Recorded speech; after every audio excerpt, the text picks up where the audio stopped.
Let's talk about Yu-Gi-Oh! Product fatigue and looking at 2025. Make sure you guys smash the and crap out of that subscribe button so you guys don't miss out on more awesome content. One thing that we typically face out here in the world of Yu-Gi-Oh! Is product fatigue. That was kind of one thing that we were looking at with the initial Speed Duel sets out here. And now that Speed Duel's gone away, I think a lot of people are kind of looking around going, so how's Konami going to supplement this income? You know, Konami just lost a couple of major set releases. That was 2 set releases that they were doing every year out here. Now, the reason why I make this video is actually kind of inspired by Magic the Gathering. Magic the Gathering kind of recently learned that, oh shit, your players don't have infinite money.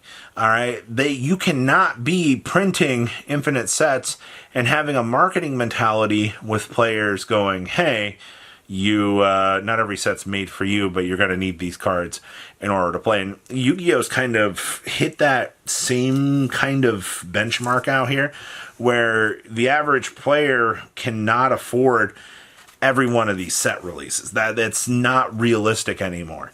And I think Quarter Century Stampede's a little bit of an apology to that dial back on things, because, you know, they're reprinting Mulcharmy Fool Wars in there into, you know, an affordable rarity. Konami took a look at a $100 card, said, hey, you know, we're not getting a reprint for this till April, but we're going to tell you where you're getting the reprint for this 4 months in advance.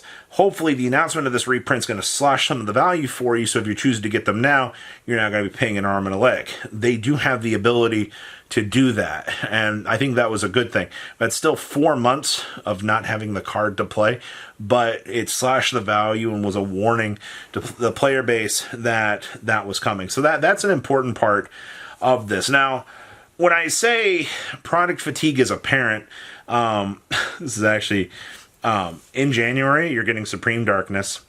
In February, you're getting the Blue Eye Structure deck. In March, you're getting Maze of the Master, and you got Quarter Century Stampede literally following it up in April, and then Alliance Insight is in May.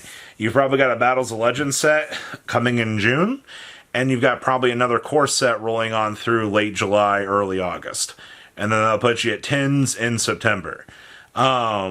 In the past, you would have Speed Duel sets being tossed in there, and then you had those Rarity Collection sets last year that were being tossed in very, very heavily.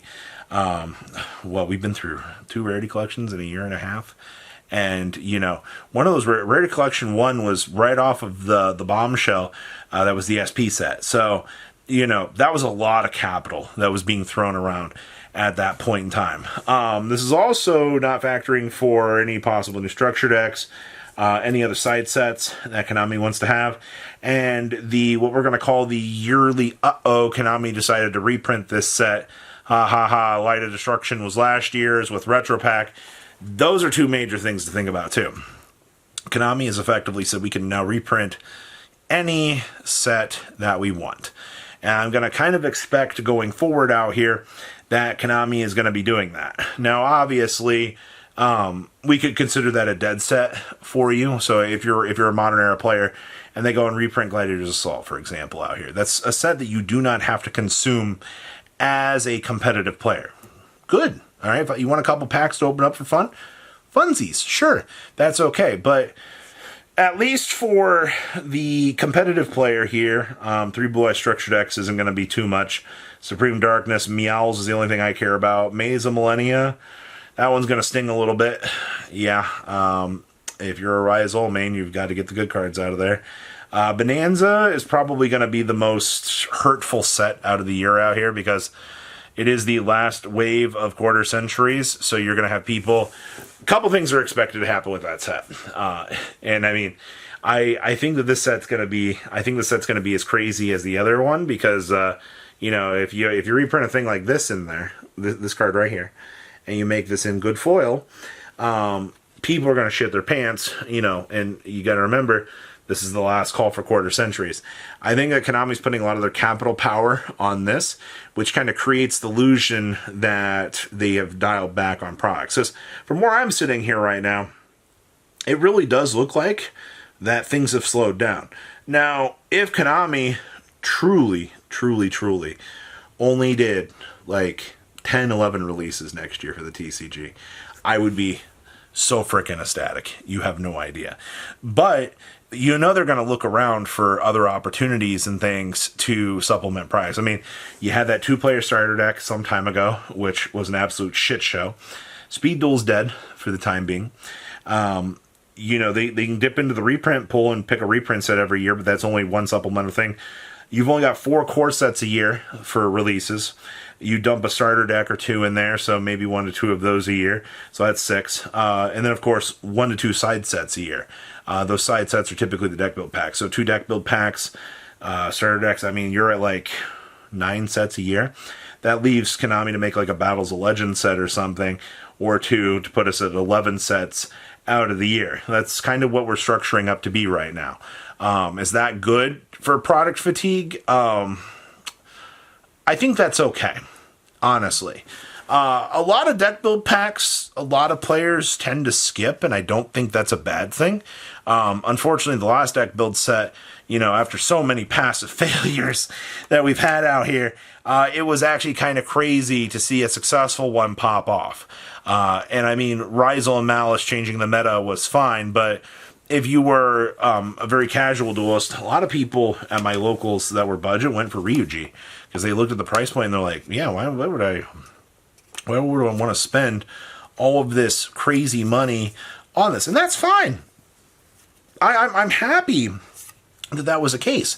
I'm happy that, you know, everybody kind of got something out of that set. The waifu enjoyers got Malice. The hardcore rank 4 players and, you know, meta slaves, as they call them, they got Rizal. And then, you know, the budget players actually got Ryuji.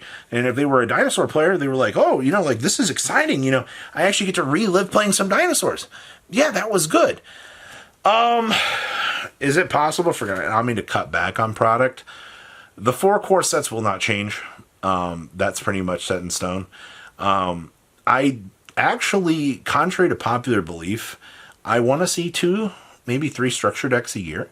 I think making structure deck products like the Blue Eyes, and making things straight out of the box for the player base, you know, with those massive heavy staple reprints and, you know, just having a justification to pick up 3 of those, I think that's really freaking good for the game.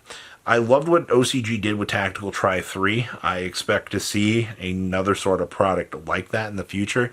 There's no way in hell that they're going to pass up on an opportunity to print money like that. That is not going to happen. TCG will not do anything like that, but I love that idea. In terms of the deck build packs themselves, duelist packs, deck build packs will stay.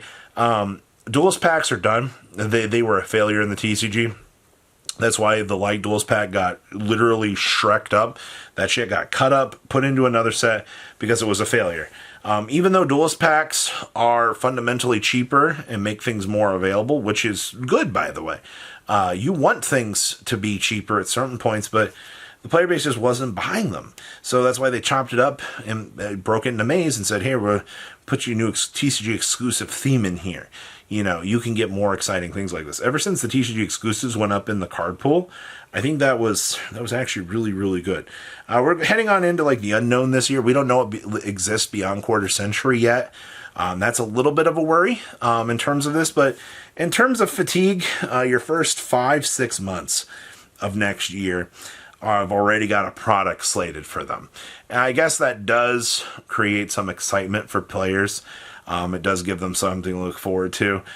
You don't have to rush out and pick up every product, which is a good thing. Obviously, key products that you do give a shit about are the Blue Eyes deck in terms of, you know, just straight out of the box value for the player base.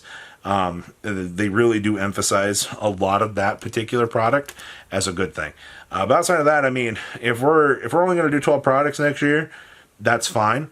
I would be a nice breather, but it's when, you know, you're doing these you know, 2-3 sets a year.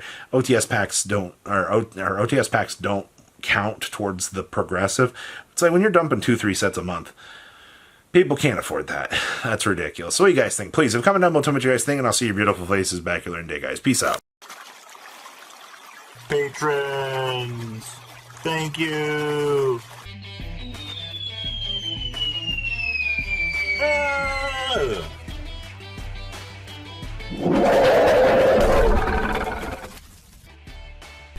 Thank you so much for watching. Check out these other videos.